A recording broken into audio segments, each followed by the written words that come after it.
From the beginning, it was quite obvious that it was a grisly scene. Earlier this week, the victim was found dismembered, with parts of her remains tossed into a dumpster on Edison Avenue. Once police had discovered Contois' personal remains, they determined pretty quickly that they would have to search Brady landfill.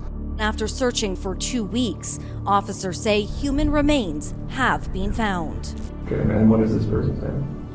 Her name is Rebecca Contois. A suspect already in custody and charged with 1 murder is now charged with 3 additional counts of first-degree murder. All of the victims are Indigenous women. The world that we're living in is sick. I was driven to do stuff like this. I killed 4 people. Winnipeg police are defending their decision not to search a landfill for the remains of 3 murdered Indigenous women. Investigators suspect their bodies may be there, but say searching it is not feasible. The families of the victims don't accept that. I should not have to stand here today, and I should not have to come here and be so mad and beg so that you will find and bring our loved ones home. That's my girl that's out there. Just because she's First Nation, you go dig for her. You don't leave them out there. Welcome to Crime Beat. I'm Anthony Robart. The murders of 4 Indigenous women in Winnipeg, Rebecca Contois, Marcedes Myran, Morgan Harris, and a 4th woman yet to be identified, have all been linked to one man. Police have arrested and charged Jeremy Skibitsky in connection with the killings.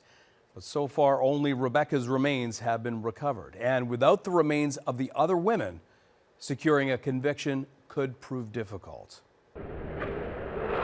Here now is Marnie Blunt with a continuation of bringing them home.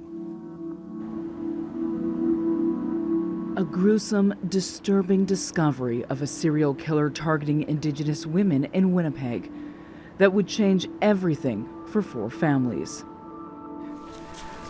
There you go. She liked the yellow roses, that's why we got yellow roses in there. You know. You see her smile there? That she always had that big smile, always. So I remember when they told us that she's dead, found her DNA. And I think I went in shock or something, but I don't know. It was too hard, too much. The worst day ever. Changed everything, everything. But in the days, weeks, and months to follow was the start of a movement to bring them home. The partial remains of Rebecca Contois, the first victim to be discovered, were found in the Brady Road landfill. But on the opposite side of Winnipeg was the Prairie Green landfill, where Morgan Harris and Marcedes Myran were believed to be. Calls and conversations for that landfill to be searched kept growing louder. Frustration and tensions were mounting. Say their names! Say their names! Morgan Harris! Morgan Harris! The focus shifted to levels of government. Prairie Green has stopped operations while politicians figure out how a search would take shape. There's all sorts of, permits and so on. It would have to go through those processes as well. And I would absolutely not want anyone to be putting themselves at risk, significant risk, going through that search process. The search could cost between $84 and $184 million and take between 12 and 36 months to complete. A team would also have to navigate challenging health risks, including asbestos and toxic chemicals. Then in July of 2023, the province sided with Winnipeg police and announced the search wasn't feasible, citing safety reasons. This is absolutely unacceptable. We have received the letters from the families. We see the level of pain, and the federal government will look to do whatever we can to support the province, the city, and whoever needs support in terms of giving closure and justice for these families. But because we're First Nations, it's not feasible. It's too dangerous. The province said it would not support a search, but stated it would support a memorial in honor of the victims. We sat down with Heather Stephenson, who was the leader at that time of the PC party, on July 5th. How cold she was to us, like, well, no, what we're gonna do is we're gonna offer you more supports, and we'll put a memorial up over at Prairie Green.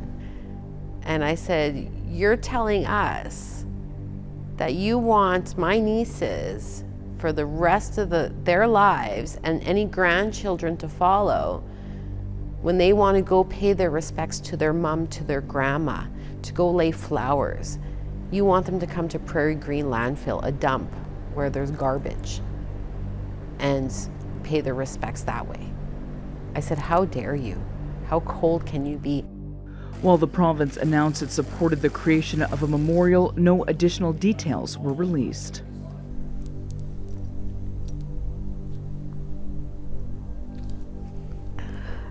They didn't care.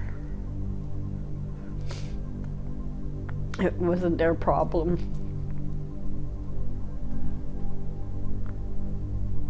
That's what I got out of it.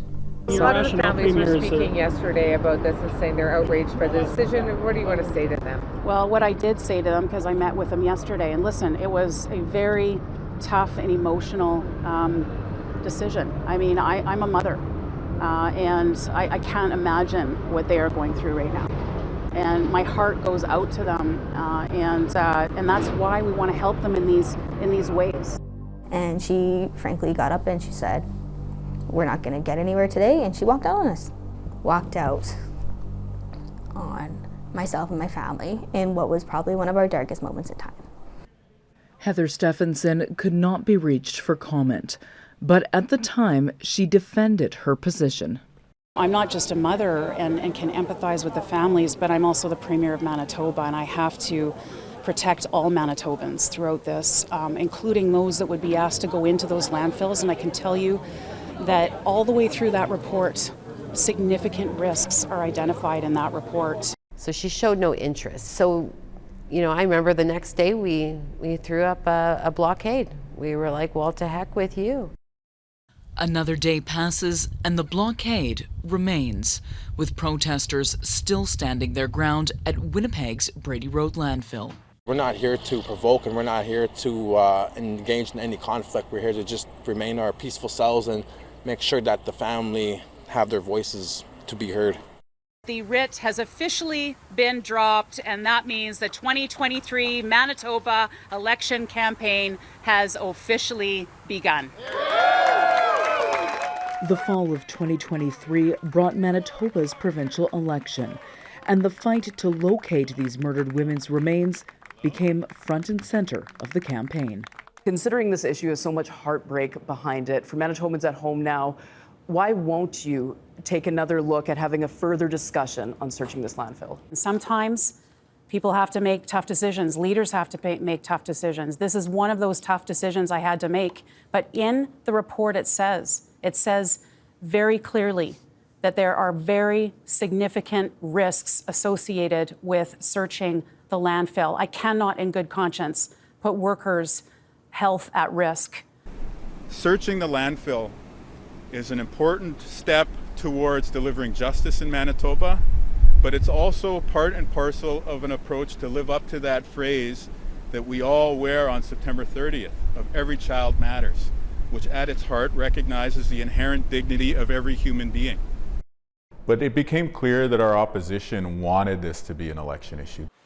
As part of their 2023 election campaign, Manitoba's progressive conservatives put up billboards saying, "Stand firm against the landfill search."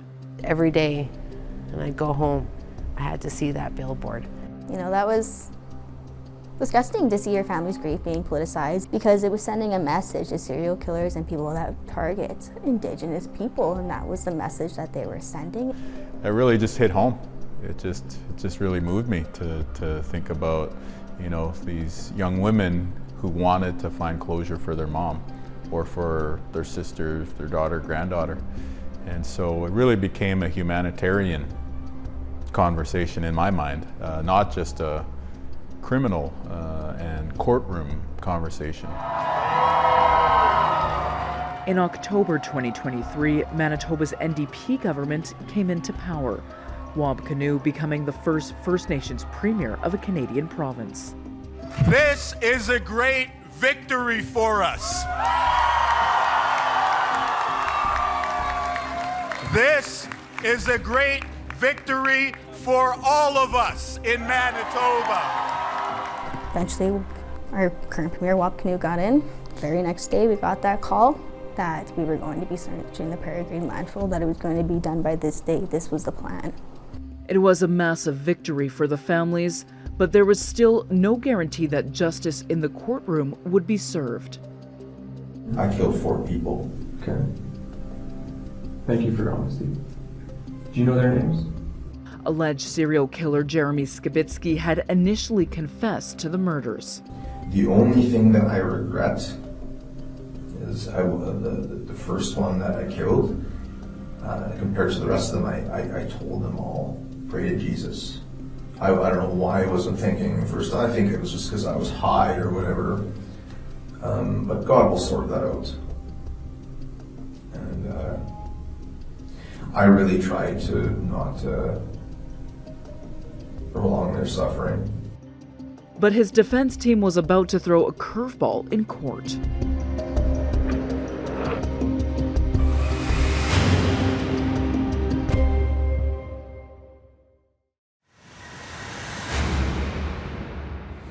Welcome back. A full search is now underway at the landfill, where police believe Jeremy Skibitsky concealed his victim's remains.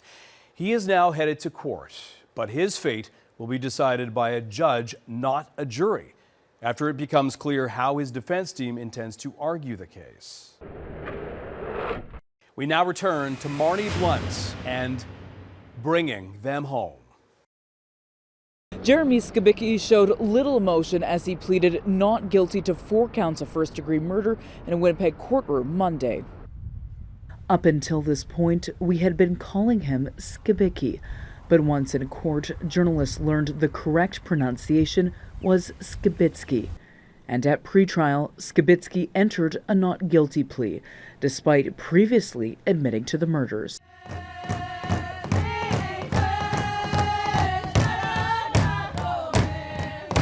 Spring 2024 marked the start of Jeremy Skibitsky's 6-week-long trial.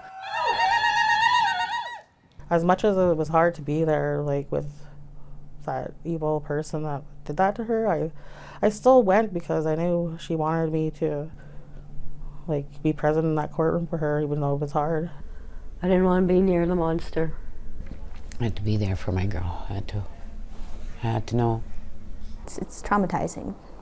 Stand in the room with a predator and a serial killer and see him day after day after day after day, knowing that that's who took your loved one's life. It's definitely not something I ever wanted to see, but it was something that I needed to know. A difficult, emotional process to endure for the families. And that roller coaster of emotions would be magnified when Skibitsky's lawyers revealed their defense. If you're in a delusional state and you maintain that delusional state, then, you know, what you believed, what you were doing was right. And that was the defense. Jeremy Skibitsky's mental capacity will now be the focus of his trial after he admitted to killing 4 Indigenous women back in 2022. The defense revealing early in the trial they would argue that while Skibitsky admitted to killing the women, he was not criminally responsible. As far as I was concerned, Jeremy Skibitsky was an extremely mentally ill individual. That's the position I've always maintained. It was not without obvious basis, because in all his hospital records, many of them, up to really almost the time of the homicides, it indicated chronic schizophrenia. And so the Crown, in responding to that, really needed to look into the medical diagnosis and whether or not that was valid. During the trial, the court heard details on Skibitsky's background and personal life, outlining a past filled with violence. His past partner, who is a brave individual who suffered a lot at the hands of Jeremy Skibitsky, provided information in a statement about drug use with Jeremy Skibitsky, abusive relationships, sexual assaults, physical assaults. As she talked about very disturbing things that happened between her and Mr. Skibicki, including him sexually assaulting her when she would be unconscious, physical assaults, and vile language that he would use when he spoke to her. It was part of his assessments that he had growing up, adolescent assessments done of him. It was very problematic. He had a very poor relationship with his mother, and certainly the background had a huge import on him. He was adopted as well and estranged from his biological mother. So I think all these things formed a sort of a backdrop to what turned out to be this serial case. Now, it has to be understood that many people who are mentally ill and then cross into the criminal justice system, they have all kinds of other precursors. They have other things such as drug addiction and so on. The Crown pushing to prove Skibicki's crimes were premeditated and that he knew what he was doing was wrong. Well, the Skibicki case was unlike anything I've covered or anything the city has ever seen. I think what distinguishes it is just how calculated these killings were. This was so calculated and targeted in the way Skibicki went after his women, hunting them in shelters, how he targeted vulnerable women. We had a brief recess. Then I made it to the washroom and I collapsed. I couldn't do it. All I said is she was fighting. She was fighting. She was trying to stay alive. These are definitely like drug fueled, but I'm not blaming the drugs. I knew what I was doing, man. The information that he provides to the psychiatrists was in contrast to the information that was provided in the police statement. There was a lot of evidence that came from surveillance, security, videos of him following his victims, going to shelters, disposing of their remains in garbage bins. There's a big computer trail where he would do searches for garbage days. When was the garbage pickup? So he could know when to dispose of the remains. He looked up what is the definition of a serial killer. He told police he got the idea from Sean Lamb of disposing the remains in the garbage. Searches about how long fingerprints stay on things, how long DNA stays on things, whether or not it can be washed. There were also searches that were being done with respect to missing women. The court also heard Skibicki sent Facebook messages to his ex-partner on May 9th, 2022 that said, quote, "I could be doing 3 life sentences, but I might not be caught." For Rebecca, I'm pretty sure I would have been able to get away with all of it. But I got sloppy. Yeah. Do you think you would have stopped?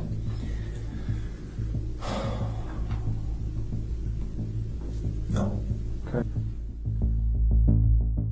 A police officer took the stand to testify about several letters Skibicki wrote to a female inmate in Nova Scotia while he was awaiting trial.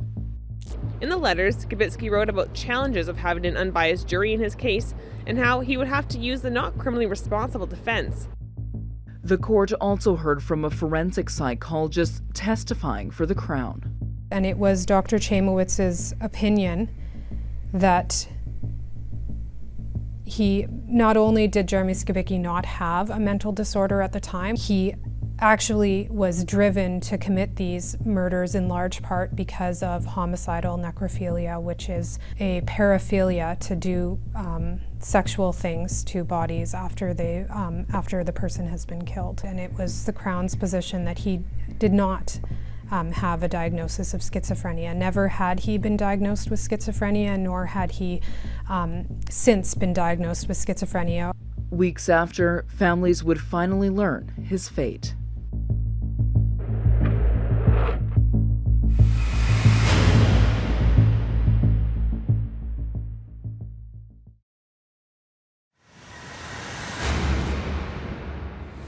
Welcome back.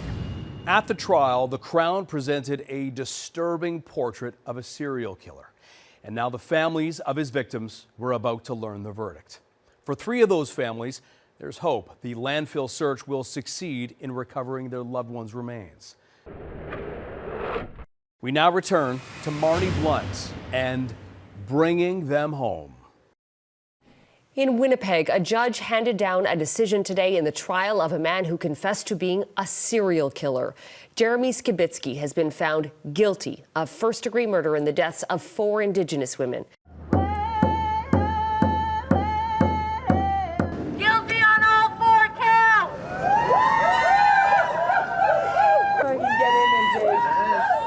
I'm flooded with emotions. I'm extremely happy, and I feel like a weight has been lifted off my shoulders. Justice was served today.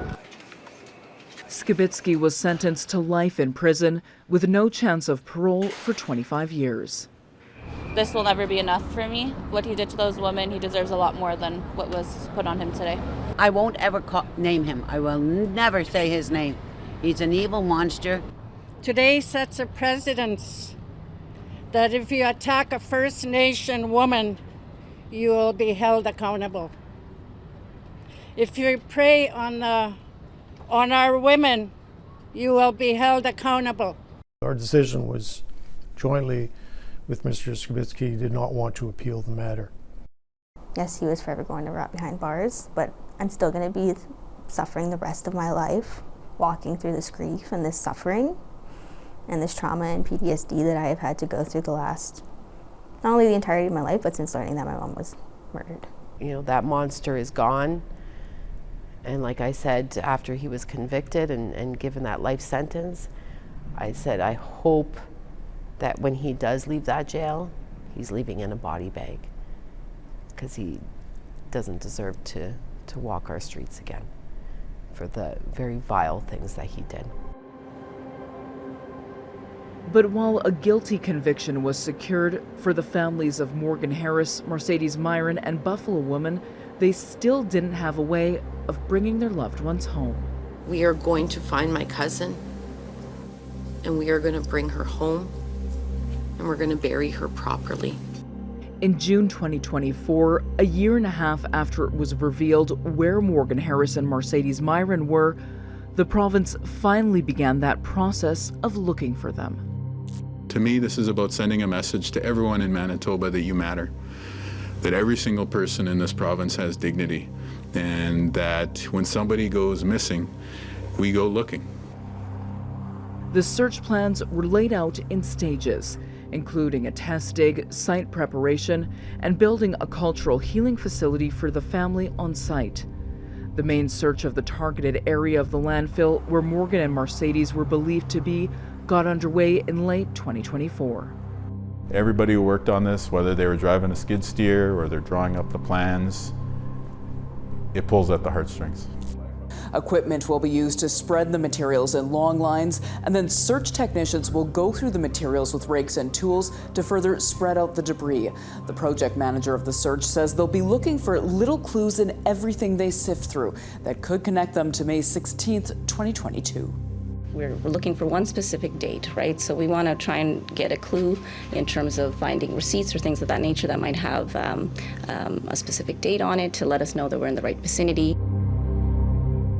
Then, in late February 2025, a moment the families had waited years for. This morning, members of our search teams found human remains at the Prairie Green landfill. I couldn't believe it. We had made the findings of these remains in the landfill search, which right there, that was very, very stunning. First Morgan and then Marcedes had been identified. I just immediately thought of the families. Would have just listened to us in the first place, we would have brought these women home a lot sooner. They didn't deserve to sit in that landfill for as long as they did. And I'm on my journey of healing. But every day, I just think I want my mom. In March, the remains were confirmed to be Morgan and Marcedes, meaning they were finally coming home. It just made it real.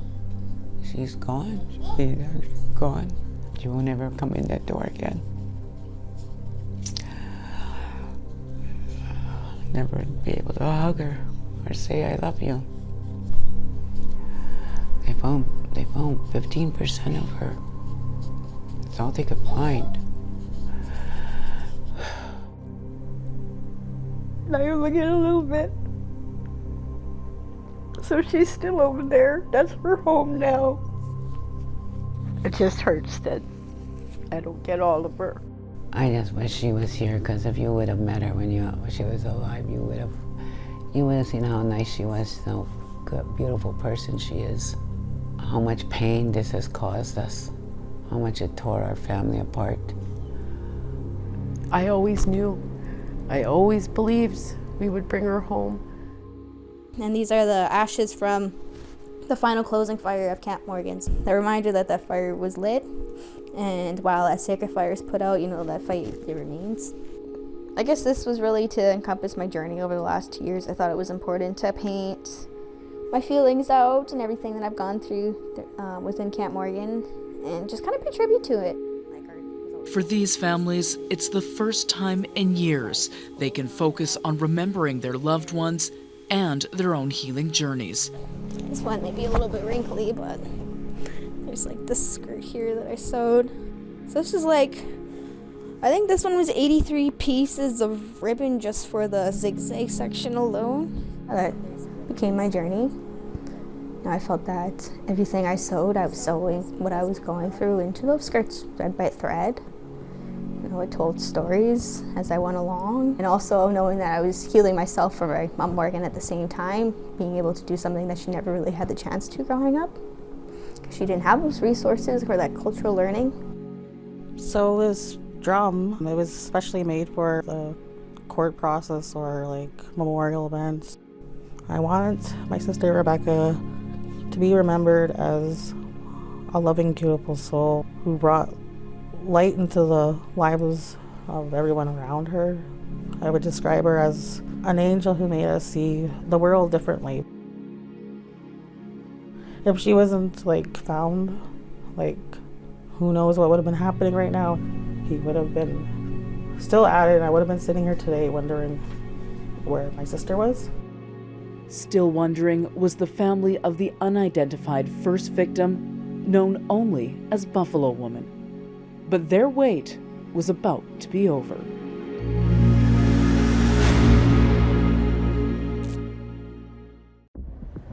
It's been almost 3 years since Rebecca Contois' remains were discovered.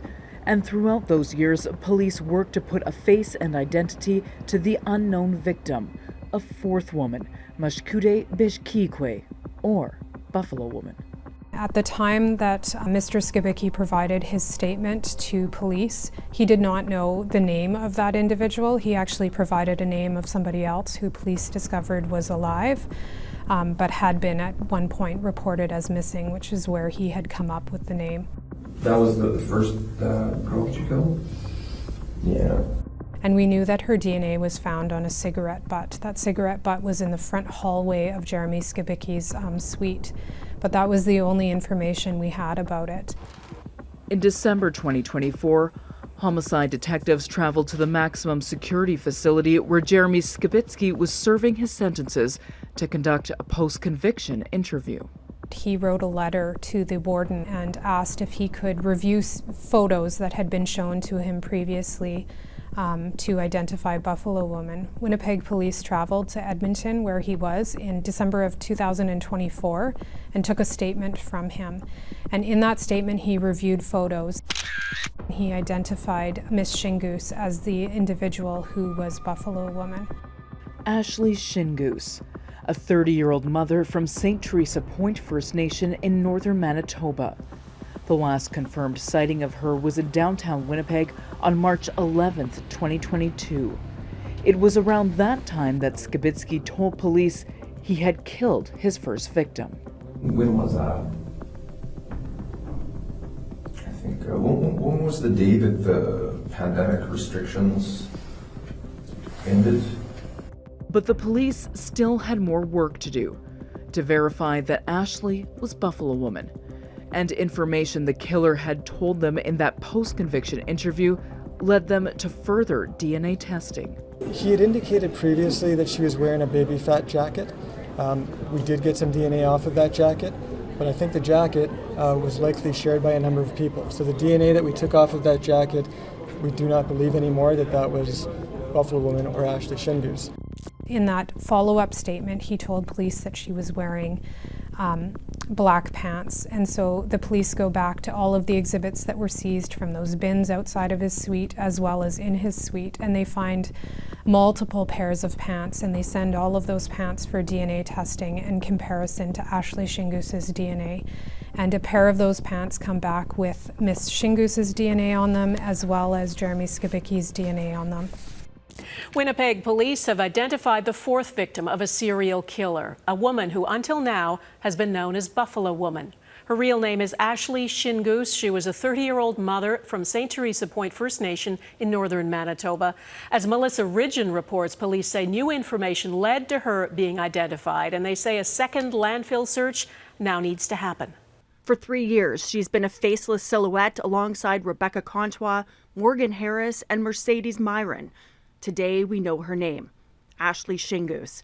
Her family and advocates believed all along Shingoos was one of convicted serial killer Jeremy Skibicki's victims.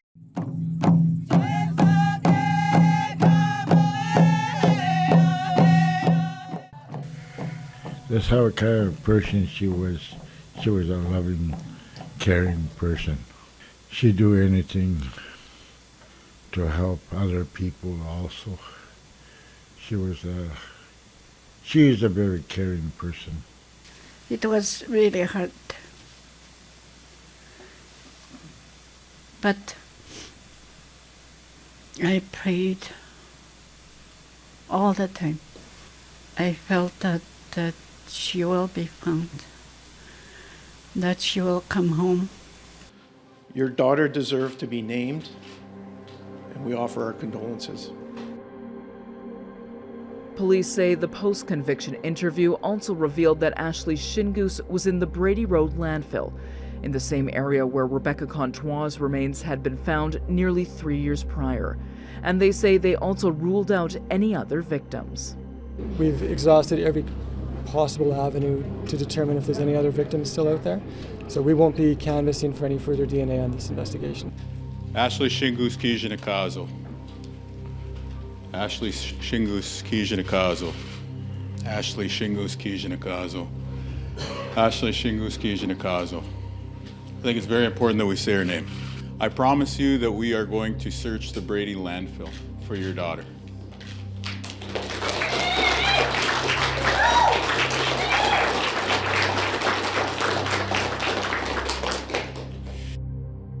And with Ashley Shingoos confirmed to be Buffalo Woman, came a commitment from the Premier and Winnipeg's new Chief of Police.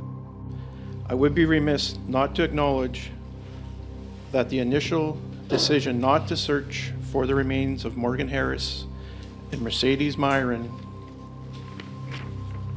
has significant impact on the families and the community.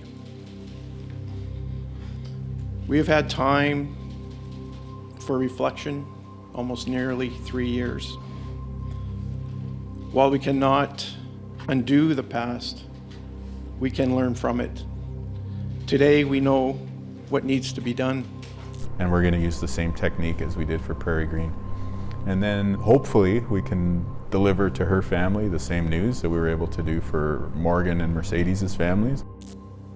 I need your words. I need your voices. Speak up. Let's get the landfill going to bring our daughter home. But that landfill search could go even further. Another missing woman, killed by a different serial killer, lies in the same place as Ashley. We are being targeted by predators, and that's not something that just happened overnight. That is due to generations of oppressive policies that have been imposed upon our families, our nations, and that is something that needs to be recognized by all levels of government. Anybody in a position of authority or power, you have to recognize that we are still in the middle of a crisis right now.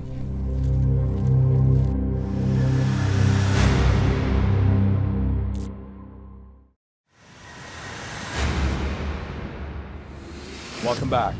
As officials prepare to resume the search of the Brady Road landfill, it's not only the family of Ashley Shingoose left in limbo. The family of another woman murdered by a different serial killer is also waiting for answers. Here now is Marnie Blunt with a conclusion of bringing them home. We've got Ashley Shingoose, who is most recently identified as being one of the women in the landfill. And we've known for quite a number of years that Tanya Nepanak was in the Brady landfill. Tanya Jane Nepanak, a young Indigenous mother from Pine Creek First Nation. Last seen in Winnipeg on September 13th, 2011, leaving her home to walk to a nearby pizza restaurant. Me and my sister knew. She phoned me and said Tanya didn't come home. And I said, okay, my sister, I want you to find the biggest picture of our girl, and I'll come there. Yvette Nepanak's sister Tanya vanished from the West End last fall. A broken bond she's desperate to reconnect. She was my big sister. She was happy and she taught me everything that I know. It's just sad that we continuously have to come out here and bring awareness to the fact that she's still there. And, you know, we hope one day that we get her back. In 2012, police charged Sean Lamb with second-degree murder in her death, but those charges were later stayed. Lamb was also convicted of manslaughter in the deaths of two other women, Lorna Blacksmith and Carolyn Sinclair. Tanya was never found. Winnipeg police have previously said they believed her body was dumped in a garbage bin and her remains are in the Brady Road landfill. This is our hope. This is our only one chance to make sure that she does be found and she does come back. But I can tell you that we're committed to completing this search from beginning to end. Our commitment to Tanya and the family. The Winnipeg police only searched for a couple of days at the Brady landfill, and that's not enough. They did 6 days, 3 days to prepare, and 3 days of digging. That was more than 14 years ago.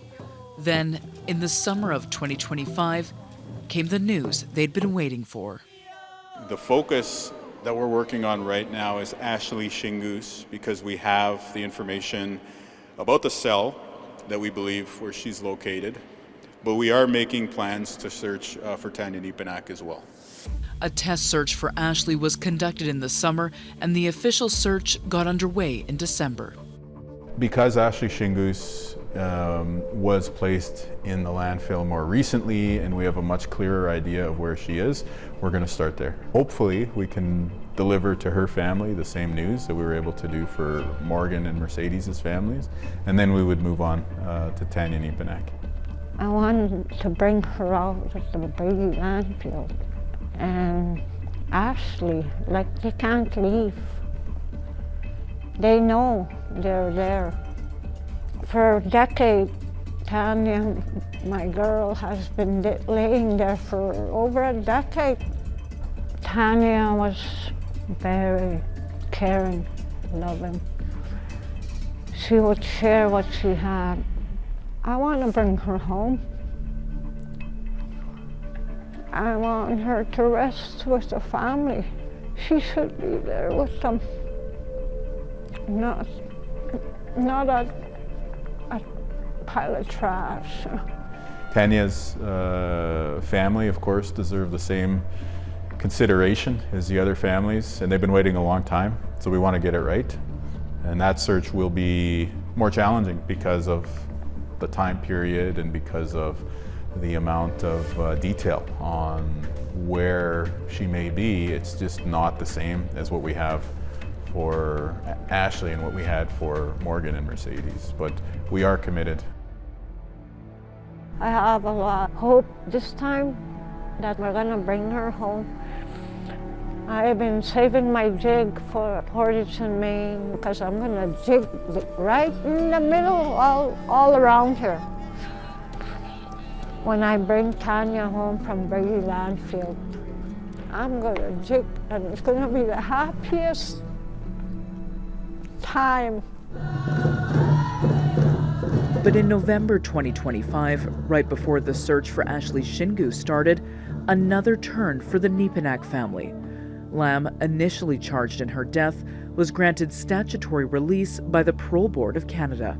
I don't think this man should be walking around free after only 13 years. The news of the release of Sean Lam has upset many people. Well, I think anyone who targets women or targets multiple people in this way should be taken away and not be a part of our society. And it's not hard for me to think ahead a few decades at Skibiki being potentially released in the future. And there is no doubt here, not only was the person convicted, the person has admitted to it. They provided information that only the killer would know. Like, this is beyond a shadow of a doubt. This person has killed multiple people. How can someone like that be part of our society again?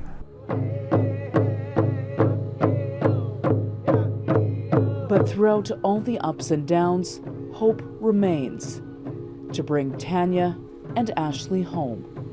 Like Rebecca, Morgan, and Marcedes, bringing them home to rest and ensuring their memories are not forgotten. Morgan's Warriors is an outreach group. We go and we hand out food and clothes and support to whomever needs it. This is something my mom would have very much benefited from, and I'm very glad to be able to give this to other women who can benefit from this as well. She was fierce, she was strong, she was resilient. You know, to have that memory of her live on through her daughters, because you see that strength in them. You know, you see that toughness, that light that they have in their eye. It's all about how her family turned our grief into action. I wanted to speak about her because I feel like time's going on, you know, and I never really had the chance to talk about Rebecca, about who she was and all that. Honoring her name and making sure that she's never forgotten was healing to me. And I want to keep doing that until, well, as long as I'm here, you know? What I really would have liked was her to be back at home with us.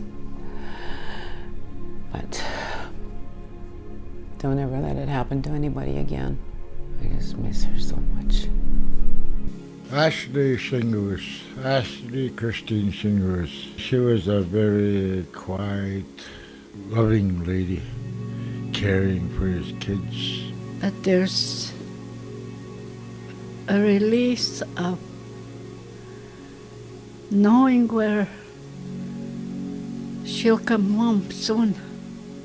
Her children are her legacy, and you know, I think it's important to continue protecting, you know, my family, their grief, their story, and doing it justice in a proper way by using this legacy as a beacon of strength and hope. I think that's beautiful. And when you look at it that way, good things can come.